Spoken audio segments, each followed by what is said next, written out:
it has been 4 weeks since the last time I was here. It looks like you got some stuff done. So, what have you gotten done on this thing? Well, quite a bit actually. A lot of stuff doesn't really show, but there's a lot of cleaning, a lot of removal of brackets that weren't going to be used anymore or never got used. Stripped the electrical system, labeled everything, pulled all the hoses, pulled the hydraulics, pulled the steering. Anything that would unbolt essentially has been removed. Obviously that would be for painting and stuff like that.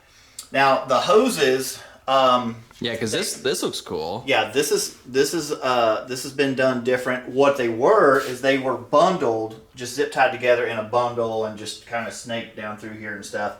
I want to do that a little bit cleaner, and the main reason for that was they passed through here in this short distance across the center of the hinge. Matter of fact, they wouldn't even all fit. One of the big hoses was just laying here going diagonal around, and I mean it worked. It just kind of moved and did what it had to do. I want to do it differently and make it neater. And I always just like the look of lines run really neatly. Like when you see an excavator or something has the lines all nice and neat. I always just like that look for some reason. Yeah. So what I came up with is buying some oak from Lowe's and drilling holes the proper size for the hoses. So on the hoses you have a supply, return, left, right, and then this is just a gauge. This will just go to a pressure gauge at the front. So it's just reading the pressure back here. I had a pressure gauge on it, but it was back there where you couldn't see it. So it wasn't very useful.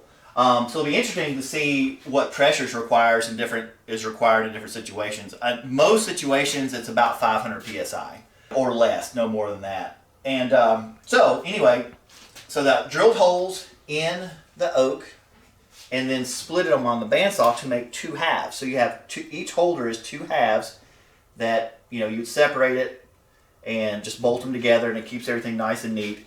And then to make sure that there was nothing weird going on here, like they're not going to get pulled or anything, there's enough ballast in the back with the transmission and the engine that the cab can be floating in space. So amazingly, you can take one finger and do this. Wow. And it takes almost nothing to move it. Wow. So that way you could test that way to I make can sure. test and make sure nothing's going on. Now these hose clamps they're not actually gonna be here when I'm done. These holes got drilled a little bit oversized, and what happened was when you saw them, the width of the saw is removed, and then the holes are actually a little bit ovalized. And so I clamped them together and re-drilled, which I shouldn't have done because that would have made it perfectly tight. So these guys were trying to slide. They're trying to slide a little bit because they want to be straight, and so that caused them to slide in and out as you steered. But I can compensate for that. Just wrap some rubber or something around, and then they'll clamp and not move. But so these won't be here. And going both ways, very happy. Nothing's binding, nothing's kinking, nothing's doing anything weird. You can come all the way like that as far as we have room in the bay. And so yeah, so that's gonna be good. They come, if you look up here, the hoses will make it, the seats come right here. And what I will do is, just in case it springs a leak right beside the passenger, I'll put like a piece of sheet metal from here to here, which would be right where the seat is. I don't think there's going to be an issue. But you never know. You're right. You never know. And when you're not steering, the pressure doesn't even register because it's just circulating. It's just going up to the valve and just dumping back to tank. When you steer, then you start having pressure build. But the hoses are probably 3,500 PSI rated or something like that, and the most I ever saw when it was steering was like 500. Wow. So it might go more than that if you bury all 4 wheels. Oh, and that's another thing. Having something that's articulated, and you have 4 wheels, you can see how the wheelbase would be changing as you steer. Yeah. So as the wheelbase is changing, there's a big, big benefit in that. If you get stuck and you have dug all four wheels down in sand or gravel or mud or whatever the surface is that you're stuck in, just turn the steering wheel. Just turn the wheel and the wheelbase changes. It'll hydraulically just jack itself back out of the holes and you just keep going. Wow. Done that a bunch. Yeah. So it will unstick itself usually. Another interesting thing, if you come up here and look at the hinge pin. Yeah, because some people are saying in the last video that we didn't really... We don't understand the hinge pin. Yeah. Okay, so there's several things to explain on this. On the hinge pin, you can see it's pivoting here, here, and here. Like that. Yep. Okay. Funny story on that hinge pin. When I went, when I was in the planning stages on this thing, this would have been 91 or 1992, something like that. Went to the hydraulic guy, told him my idea. I was trying to price it, see how much all the stuff was going to cost. And he's like, hey, I have something I think you can use. And he goes outside, we go outside to this scrap pile, he digs around and he pulls this out. Really? And wow. It was something off, I don't know what it was off of. He said, yeah, we cut this off of something, it's just been sitting here, you can have it. Wow. So he gives me the hinge pin. So the hinge pin, the whole key to this whole thing was in a junkyard, in a scrap pile. Wow. And it's been great ever since. And amazingly, so like when I lifted this up, I was wondering if there's any wear has happened in this thing, and there's no perceptible wear. How thick is it? It's 2 inches. It's about 2 inches So the actual, diameter and 24 inches long. So the actual pin itself is 2 inches. 2 inch solid rod. Wow. Probably way overkill, but it gives you a big bearing surface. You've got a very large bearing surface that will probably never wear out. I mean, I keep it greased and there's no slack in it. It's working fine. Matter of fact, down here, I remember where I was. I was at Turkey Bay, and it started making a bunch of noise when you steer. It was having trouble steering, and this one was starting to try to seize. It was so tight on that one, and it didn't want to take grease. It was starting to seize, so what I did, we took a cutoff wheel and split this one, and then welded big brackets to it, and put an adjustment bolt, and it only needed to open up, maybe a thousandths or something. Yeah. Just to unseize it, and then it started taking grease, and that was very early on. It's been fine ever since. Wow. So this one was actually over tight. Huh. So let's see. So we're going back. So this is all working good. And also being separated, this will aid in cooling, get good airflow in between them. And it wasn't really a problem to begin with, but yeah. certainly aid in cooling. Still, all this, anything that would unbolt has been unbolted and removed. Putting a new fuel tank in it. The fuel tank I had. Yeah, so now you have the engine installed. We can kind of get a better idea on how this is set up. Mm-hmm. So this is the engine, one of the engines. One of the engines. And so for those that don't know, this is just a air-cooled Volkswagen engine. It's a 1641, so it's a 1641 cc engine from Volkswagen Beetles from back in the day, and they're air cooled, so there's no need for a radiator. You don't have to worry about hoses, you don't have to worry about water, you don't have to worry about antifreeze, any of that stuff. As long as it's getting air and as long as the belt is on it, it's not going to overheat. Wow. These are stock carburetor, stock everything. So 60 horsepower. So 60 horse times 2 have 120 horsepower combined. And by today's standards, if you want a lot of good power to weight ratio, just go buy a side by side. Yeah. So which is what literally what everyone's doing. Yeah, everybody does that Everybody nowadays. does that. Just go and buy a side by side. Which is this Centipede is from an era long before side by sides. You had 3-wheelers, 4-wheelers were just coming on the scene. Yep. And Jeeps and dirt bikes and a lot of rail buggies. The Rotary bump stop. Rotary bump stops. Okay, yes, the elephant in the room. Well, here's the deal on that. So you could have, most bump stops are just rubber, or a hydraulic bump stop. Yep. Bump stop. And but the thing about this is, well, number one, I already did it. If you see the brackets up there on the cab, those brackets, you know, they're red, so they're original. And there was little bump stop wheels there. I just never did them back here. We did them on the front, so I figured the front's heavier. I'll put them up here, try them out, see how it works. Here's the key. The tire comes up. You go off of a jump. You go off of something, a G out. Anything that's going to compress the suspension. Drive tire comes up, hits the rotary bump stop, but there's still 2.5 inches left. This wheel can move up another 2.5 inches, but to get that, it's got to start squishing this. Well, since it's an air tire, you can adjust how stiff your bump stop is.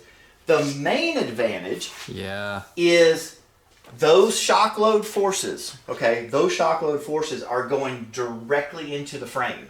You are bypassing your stub axle, your bearings, the rest of the suspension. It's routing the forces completely around all that stuff and sending them straight into the frame. That's probably why when this thing's jumping 3 feet in the air and it weighs 3,000 pounds, I didn't bend anything. Wow. If you watch the video. Yeah, because you were jumping the crap out of this thing. Yeah, jumping the crap out of it over 100 times on that one trip. Yeah. And nothing breaks. And if you listen to the audio on that video, you'll hear a little brrr.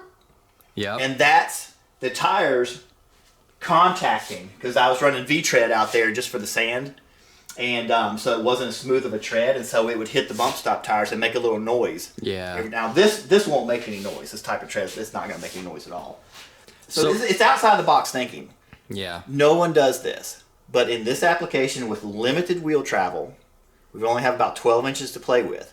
So we've got to get good travel, and so this gives you a 2-stage suspension.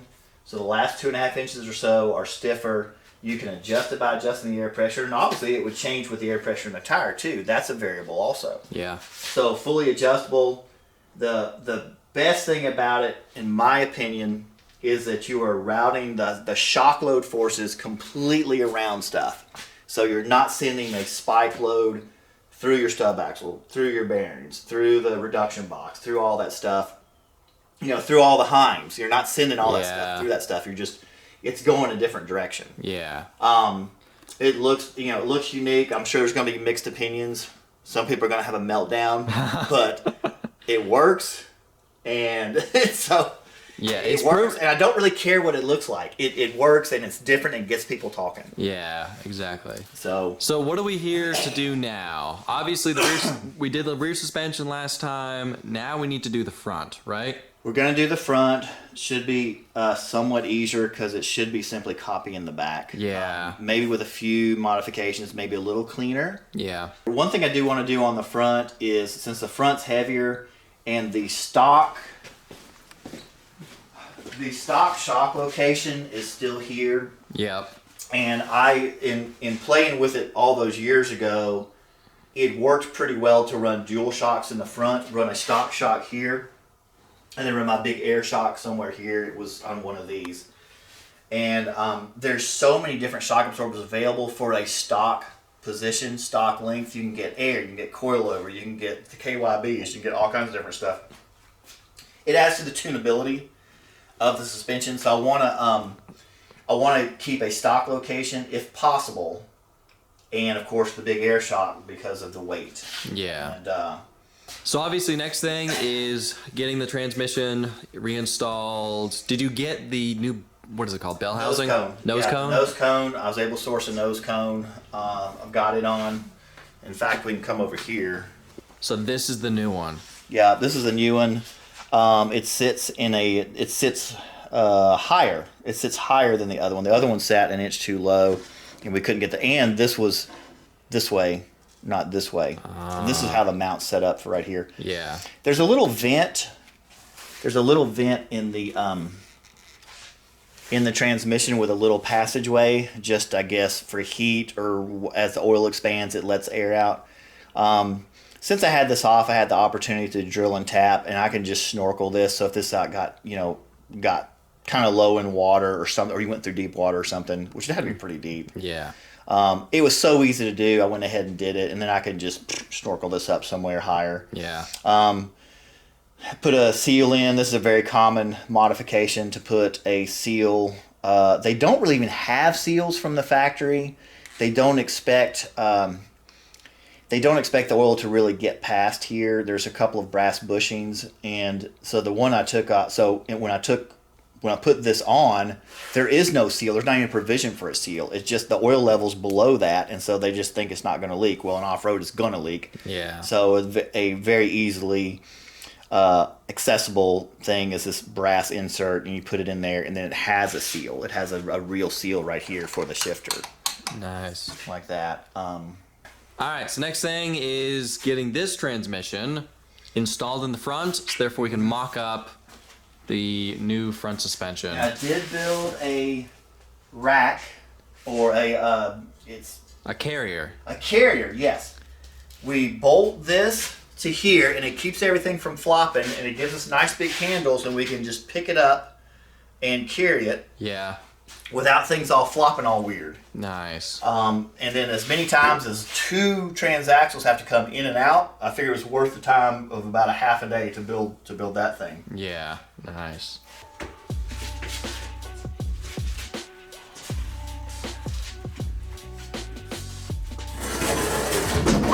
What's so bad? Oh, shifter. Hang on.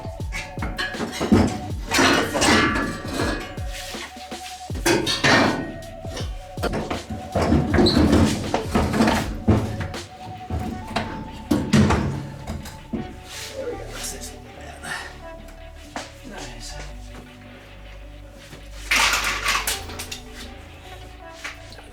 I'm not entirely sure what's going on with the exhaust on in there, dude.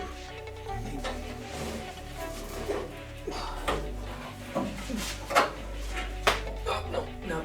Nope. Just get on the floor there. Oh, God.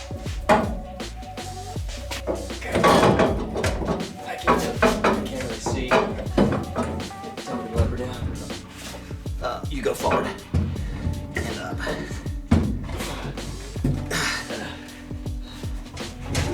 There it goes. Okay, slide that bolt in. And get the nut. All right, so we had to get the engine installed just so we can make sure that it clears all the Shock absorbers. shock absorbers. That was kind of a Yeah, it's. that was kind I of a didn't realize challenge. you have to take all that stuff off. I forgot all that stuff that you won't go in there with exhaust on. Yeah. Not all the exhaust. Yeah, so now front engine's installed. Also rear engine. So now you can kind of get a better idea of how this thing is set up.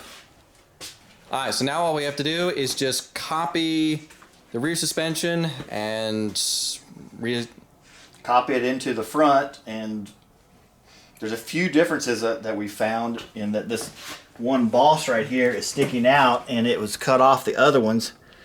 So we're debating to whether to cut that flush with the other ones or just move this arm over. And it may be better to move the arm over. It may fall in a better location. We're not sure yet. yeah.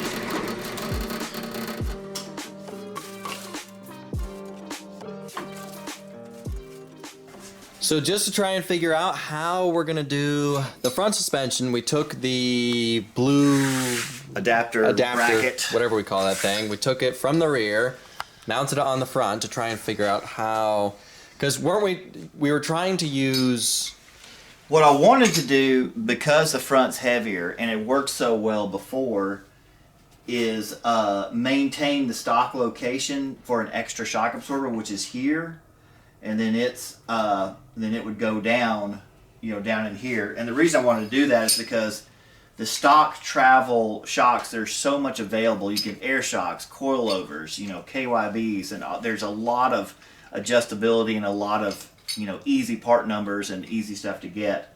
But I'm not seeing it doesn't seem to be compatible. I mean, obviously we could cut the old bump stopper off, which is what this is. That's where the rubber would have come up and hit. Yeah. We could cut it here, but then so this is at the halfway point. So we put this shock at about the halfway point right here, and then The problem is the bottom it goes sticks so low. Yeah, we'd lose a bunch of ground clearance. So, And there's just, it's kind of, so I think we've come to the decision to not try to use the stock location and try to run a stock shock as an extra shock. I'd run dual shocks before, one big air shock back here, and then a coilover in the stock location, and it seemed to work pretty well. I mean, I guess you could just run more pressure in the air shocks. yeah. I guess you could just do that. I guess that's the thing to do, and not try to maintain a stock length shock at the stock location. It could be a shorter shock because when it's ahead of the axle, there's less travel. Yeah. You go way back here, you've got to have, a 10-inch travel shock to go back here. Yeah. Which I have. So anyway, yeah, let's not try to use this, because I can't go up but another 2 inches, because you get into the bottom of the seat. Yeah. So. And you're still going to be below the axle line. Yeah. And it's cool having all that, ground clearance and just coming out and going down. Yeah, ground clearance is something we want to maintain with this thing. I see another thing. That's going to hit there. Ooh. That brace, we're going to have to redesign that. That's going to come down and hit there. Yeah, dang. Yeah, trying to figure out how we're gonna do the new one. So we're definitely gonna have to cut that off, because because you cut it off on this side. Yeah, I think it was. Yeah, it was cut off back there. Yeah. It's just not. It's all that's just not there. Yeah. I come back with it. Cut off the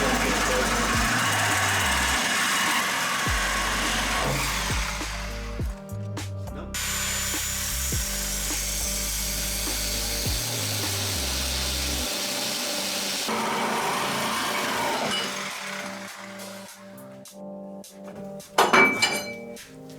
There we go. Yeah.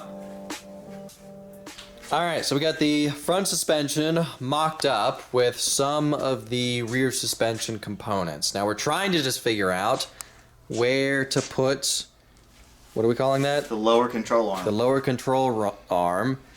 We need to figure out where exactly to mount it on the frame right here, because there wasn't a mount on this one like there was on the rear. So to determine that, first thing I did is I made sure that the buggy is level at the torsion housing. So the torsion housing is at 0 degrees, so it's level. Set the suspension where the axles are level. Yep. At 0 degrees. And then so we know that that's halfway through the travel up and down. That's exactly halfway. And then since we had already built this, we moved it from the back to the front to locate the top. And then to locate the bottom, what we'll have to do is figure out where our toe in is, and we need to be at 0 degrees at the midpoint of the travel, because the toe in changes all the time on this. A little bit. So the best thing that we can do is just set it at 0 at the midpoint of the travel, because anything above or below that, it gains toe. Yep. Off-road, in the dirt and gravel, loose surfaces, it totally doesn't matter. So once we get straight ahead, then that will locate the bottom, because again the top is held. And as you move this back and forth, the angle changes. So we set it at 0. Then we can, since this is a set length because it matches the back, Yep. we know it goes here. Then we'll know where the mount's going to go in the front, somewhere along in here. And then when that's done and fabbed up, then we can undo the top and let the bottom hold the bottom and then get the front built. Yeah. So it's kind of like this holds the top while we build the bottom, then the bottom holds the bottom while we build the top. Yeah, exactly. Thing. Yeah. So, kind of around and around. So the engine's sitting in there for clearance purposes to make sure, because we're going to have to set the shocks. The shocks are going to be done a little bit different up here because the frame is different in the front. So they're going to have to be mounted outboard a little bit, and the bottom will have to be lower because this is going to be too high. And again, this is off the back. Yep. It's just moved to the front to speed this along. And right now we have these yardsticks on both sides, therefore we can make sure that they're perfectly parallel with each other. And they're bolted to the flat face of the drum. Yep. And then the drum is tightened on there. There's no play in that. Yeah, so...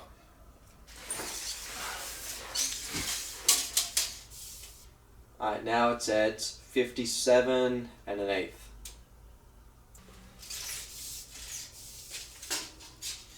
57 and 7/8. So we're still towed out. Still towed out. Keep going. Forward. Alright, so 3 hours later, we decided to not go with the original pieces in the back, the blue piece, and the other pieces somewhere, because they were kind of just throwing off everything. We could not get anything to align perfectly, so we kind of we took those off. We're going to have to completely start from scratch. So now we have it. Took us 3 hours, but we finally got both of these perfectly parallel with each other, and we actually tacked it in place so it can't move while we build the new suspension. Yeah, so there's just so many variables, because there's the axle up and down, then front to back, and the angle, portal box tilt. yeah, If the portal box is tilted, it changes the toe, and so you have to figure out what is straight up and down on the portals. yep, So there's so many variables that we finally, we're having to measure to known distances, to known original factory, like the factory hole right there. yeah, In the torsion cap, the upper left hole in the torsion cap. Yep. And then measuring back to the axle tube, just in case the casting is any different on the portals.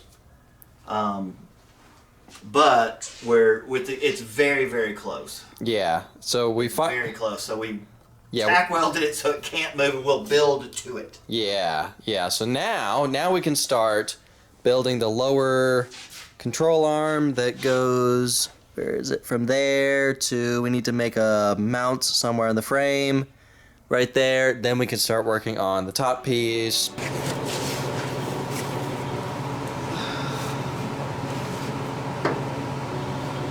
Just tack it over.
So we now have the front suspension all mocked up and tacked into place. I didn't really film that much of this. That's my bad. It's a little hard to work and film at the same time, but most of this stuff that I didn't show is just kind of stuff we already did in the other video. And if you guys are wondering why we are doing this, watch the first video of this project. We better explain what this is and why we did this. We better explain that in that video. So, but at least we got the bottom bar, whatever we're calling that. We got that tacked in place. We got the mount for that tacked in place to the frame, as well as this. I didn't really film that much of making this, but it's the same as what we did for the rear, and we already filmed it for the rear, so I didn't really film that much of doing it for the front, but at least we got all this mocked up. Now, we still need to do the rear shocks, but we'll do that later. Or actually, Yeah, I'll do it later. Yeah, you'll do it. Once I can get all this unlocked and get it to move up and down, then I can see where they need to be and where they clear everything. And that's another reason for having the engine in place, is mainly so the shocks clear the exhaust. Yeah, because we definitely want to make sure that... So now you guys can see the engine is in place, the suspension's in place, so you guys can get Engine 1. Engine 1 and engine 2 back here. You guys can get a better idea on the setup on this thing. We put the suspension back on the rear, put the tires on, and the rotary bump stops on. So you guys can see what this thing is gonna, more of what this thing's gonna look like when it's done. Let's see how much ground clearance we actually have. Yeah. It's roughly at the halfway point of the travel, but it's maybe 2 inches off the ground. Yeah. So the suspension could extend some more. But now there'd be a skid plate here, but to the bottom of the engine, right now there's 18 inches, so if it was down on the ground, it'd be 16 inches. Yep. And with the skid plate maybe an inch away, that's 15 inches. So that's 15 inches of ground clearance at essentially ride height, or slightly less than ride height. Yeah. So that's pretty good. Yeah, pretty good for something like this. So do you want to explain how you shift both? I don't think we showed that. No, we didn't show that. So how do you shift this? How do you control 2 engines at once? Well, we'll come up here. So how you shift 2 transmissions, and people ask that all the time, is the clutches are hydraulic, and so there'll be 2 master cylinders connected to the same pedal. So when you push the clutch pedal, it operates both slaves at the clutches. So you are operating 2 pressure plates. So it is a little stiff, but it's nothing you can't do. So you push in the clutch and you just go shift. Well, I can't. It's hitting right there. But anyway, you go shift. It's not hooked up. Shift. Yeah. So you put them both in first, and then you clutch again, and you just. I would just do them shift, shift. Was what I was doing with just my right hand. Now, of course, this one's super easy because it's right there. Yep. So that's easy. But the trick was getting to the back. So the rear shifter, you'll have to come around here. It goes through a bunch of U-joints, and it's right here. Because remember, it has to rotate too, because there's first, there's second, and then you go back to the neutral gate, over, forward to third, back to fourth. So it has to rotate about that much and push and pull. So how do you get this information all the way to the back through a joint? So there's this bar that goes right here has a couple of plastic blocks that it just slides in. Then there's a shaft that comes at an angle and it hits right here. We had to pull it out because it made it hard to get the engine in, but it hits right here.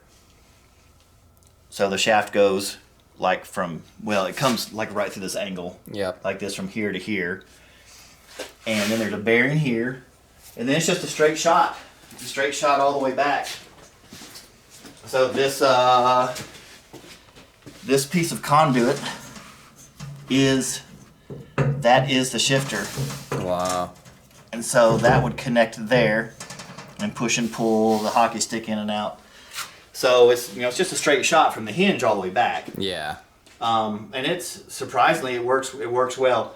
The only time you can't shift is if you're at full lock right, because then that joint comes to almost a 90-degree angle. Oh yeah. So if you're turning that sharp, you're already in first gear. Yeah. So Also, you had to put a new gas tank on this. yeah, the one I had was a stainless steel tank that actually leaked because the guy that made it ground the welds down on the ends so much that there was just microscopic little leaks, like probably 10 of them. Mm.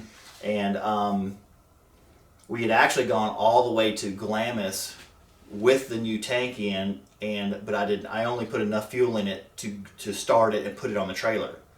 Drive 4 days all the way to Glamis in California, stopped and got fuel at the last second before getting in, and then the tank leaks.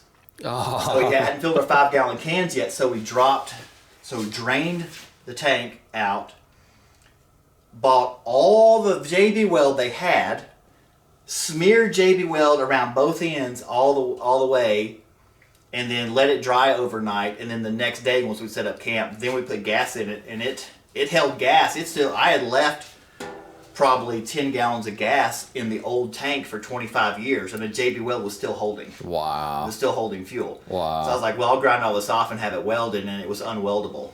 Huh. So it was too contaminated and kept blowing holes in it. Huh. So I had to buy a new tank. But Yeah. this was fully baffled. It has a sump. There's actually a little sump in the middle, which actually would fall under here. So, and it's top draw. It's not. It doesn't go out the bottom. It's top draw. With the fuel pumps. And then I did a fill. I didn't want to be bending over and then trying to put gas over, because I think the rear seat's right here. One trying to put gas in here. Yeah. So it'd just be a lot easier to stand here in the corner. Stand right here in the corner and put fuel right here and let it go down Nice. in like that. So aside from doing the front shocks, what else do you need to do to this before you can strip this whole thing down to paint? Well, let's see. Got to work out the front shocks, more bracing. Well, work out fenders, because you have to have fenders, because these tires will obliterate those people. Yeah. So, and I run fenders on everything. Everybody knows that. Yeah. That's not that big of a deal. I'm pretty good at making fenders now. Are you redoing the rotary bump stops on the front? I'll have to. Yeah, the rotary bump stops will get redone, because this is the original position without the portals. Yeah. So this will have to be lower. Yeah. And wider, because the tires are a little bit bigger. They won't even fit here. Yeah. So this will get cut off, modified, something like that. Yep. It's getting closer. Yeah. So shocks, fenders. Rotary bump This stops. has to get changed, and I just have to go over it and just make sure I haven't forgotten anything, and then it can be stripped down. Painted. As far as mechanically, all the mechanicals got to come back out of it, Yep. and then go over and fully weld everything that didn't get fully welded, and then sanded, wire brushed, everything that's required to paint. Are you stripping all the paint off? Only where it's loose, like Yeah. here where didn't stick very well. Yeah. I would probably strip this, but this stuff is stuck pretty well. I think I would just sand it and break the gloss on it. And then And you're painting it the same color? it's red. Yeah. Red. It would be this color.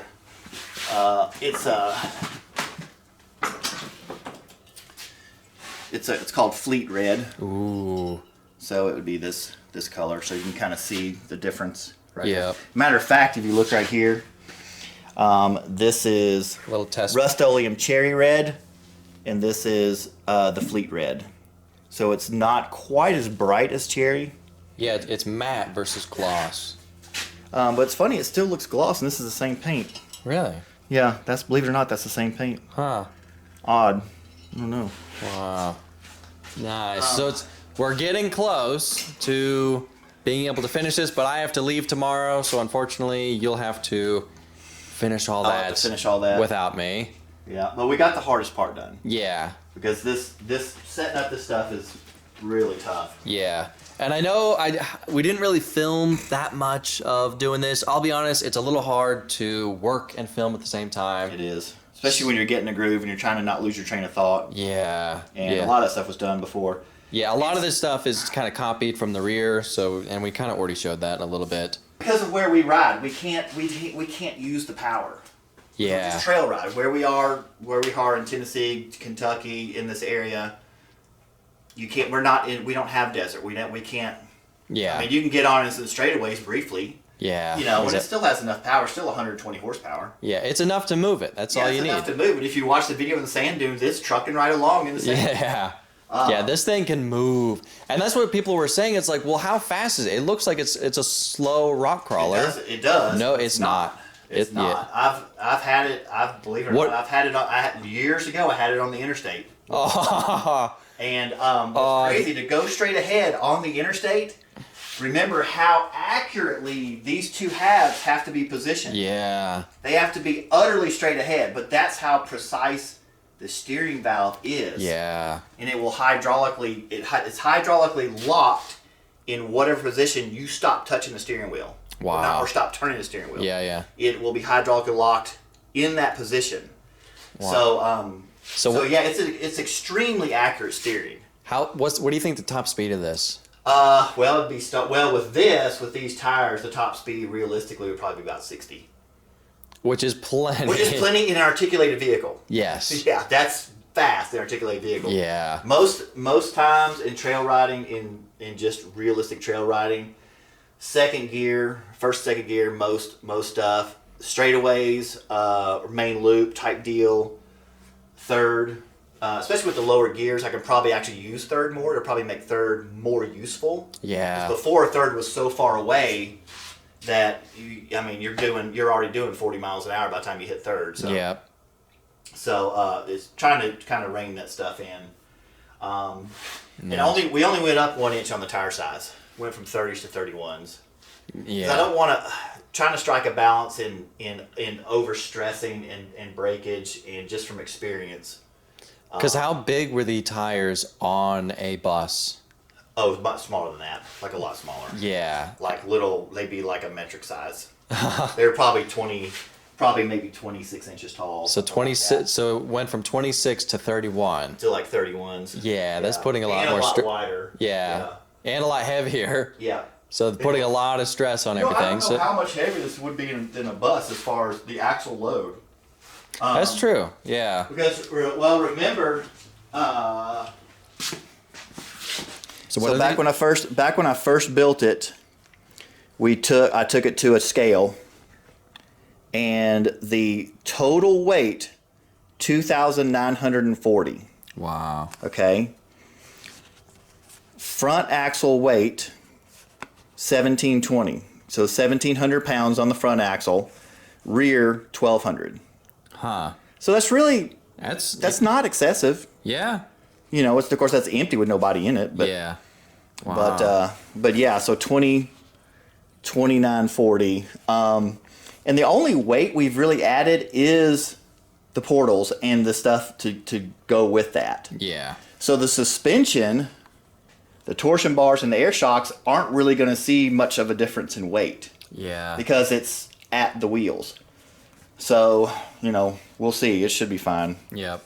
So we had some questions in the comments from the first video that we did on Centipede here. And I'll do 3 most common questions. Number 1 was, why are you not using GM Hydro Boost since you already have a hydraulic system?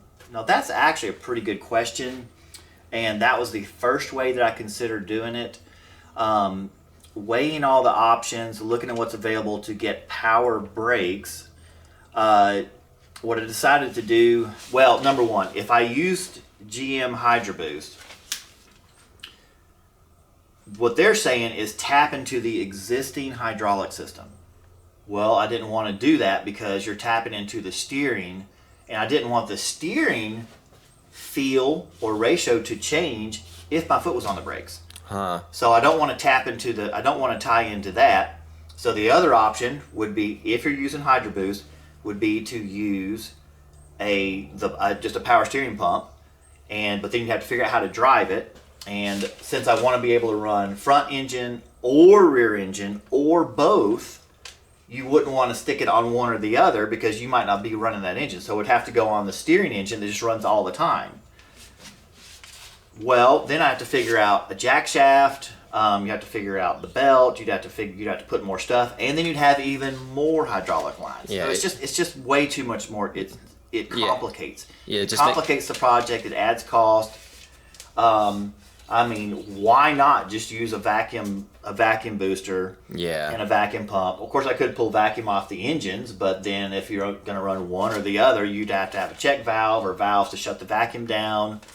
It's just simpler. It's simpler. It's less plumbing. It's just simpler. Yeah. It's just simpler to do it that way. And then the other question that people keep asking is, why am I using the old style swing axles instead of the somewhat more modern IRS? Now, IRS stands for independent rear suspension. Swing axles are still independent, but just the common terminology is IRS, and it has the CV joints. Well, you have CV joints, so there's 4 more joints to maintain. There's 4 more boots to maintain. The simple answer to that question is I already have these. Yeah. I paid 30 years ago.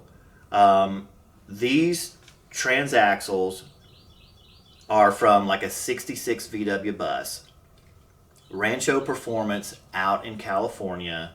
30 years ago, I had them custom build with custom ratios, 486 ring and pinion, which is a low ratio ring and pinion. Stock is 412, and 4 spider gears in the differential instead of 2. Welded 3rd and 4th. I can't remember what all. It's been so long. Heavy duty side covers, stuff like that. I already have them. 30 years ago, brand new transmissions, $800. Now they're like $2,500. Wow. So I'm using something that I have. Plus, I already have 2 of them that match. Plus, you want to keep this thing original. We're trying to keep it original to how it was, and it gives me factory portals. So that's what I wanted. I wanted the factory portals. It gives me the low ratios that I want. It gives me extra ground clearance. I'm using something that was figured out 70 years ago. Yeah. So that's why I'm using them. I mean, sure, yeah, you could switch it all over to IRS and you could run CVs and trailing arms. You could do all that, but that's more I've already run it complicated. with swing axles for years. Yeah. And it works fine. Yeah. It works fine, especially in this application. I mean, it's fine. The third question, wanting to know why the pivot is only a single axis and not 2 axis. Single axis means it only achieves steering. It does not allow twist over uneven ground. Simple answer again is simplicity. If I was to, and this was also considered too, I do remember thinking about this, could I let the halves swivel independent, and then that would allow all 4 wheels to stay on the ground better over uneven stuff? But the complexity would be massively complicated. You'd have to figure out how to let the hoses would have to have enough slack to be able to do this. Yeah. What would it do with the shifter? You still have to be able to shift a manual transmission from the front. And then the main thing I still was thinking about is if you have a big gully that goes across the trail, okay? It goes diagonal across the trail, and you drop 1 wheel in it. Well, if that cab can swivel independent of the rest, it's just going to slam over and try to follow. It'll just be following and rocking back and forth and throwing you around. But since it can't do that, since it doesn't have that axis of articulation, for 1 corner to drop, it has to lift the opposite corner.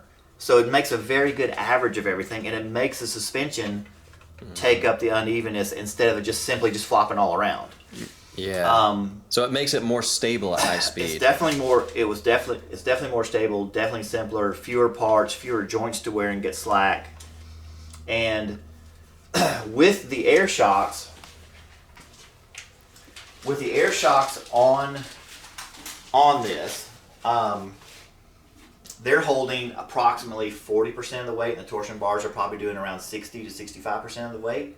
So the air shocks are teed together. So there's an air line in between each one. So it's on each axle. So this air shock is plumbed to this one, so left and right. So if one goes up, it's going to shove some of its air out and push it in the other shock and drive it down.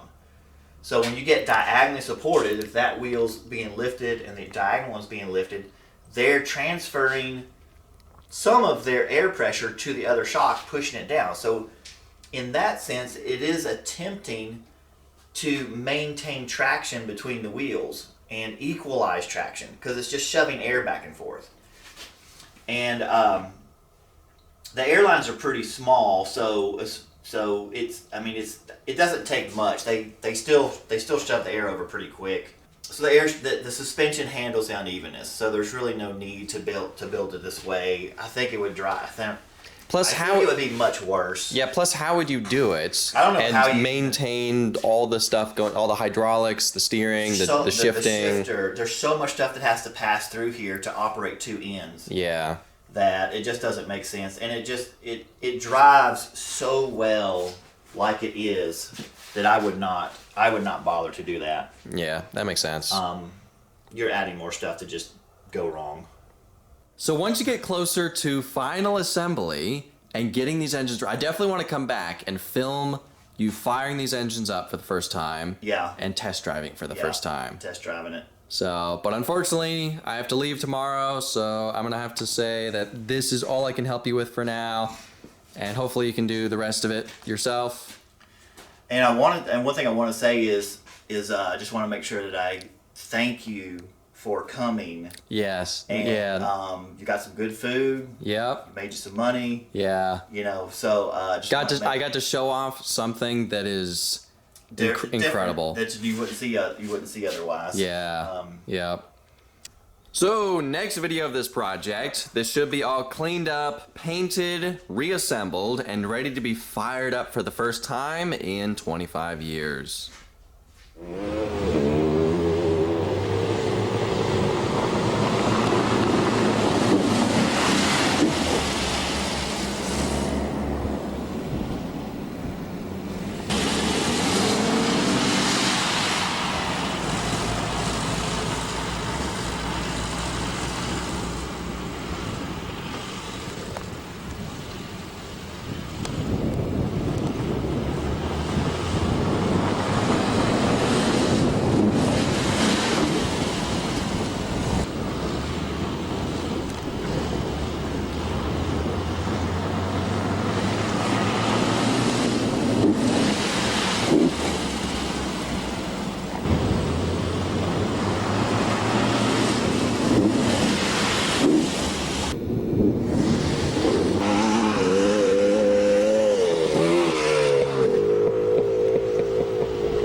That extra weight kind of made it not be able to feel the plane.